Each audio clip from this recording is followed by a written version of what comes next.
দান করেন। তাকওয়ার কারণে এরা গুনাহ করে না, গুনাহ যদি হয়ে যায় তওবা করতেও দেরি করে না।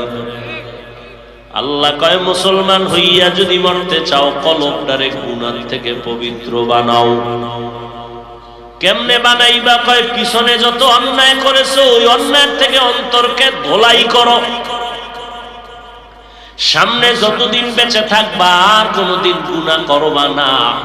এই দুইটা অবস্থার থেকে বাঁচার জন্য দুইটা মেডিসিন লাগবে। পেছনের অন্যায় থেকে যদি পবিত্র হতে চাও তওবা দিয়ে আমার মাওলার কাছে কান্না করো। কান্নাওয়ালা তওবা দিয়ে যদি বলো আমার মাওলা কলবের গুনাহ পরিষ্কার করে দিবে।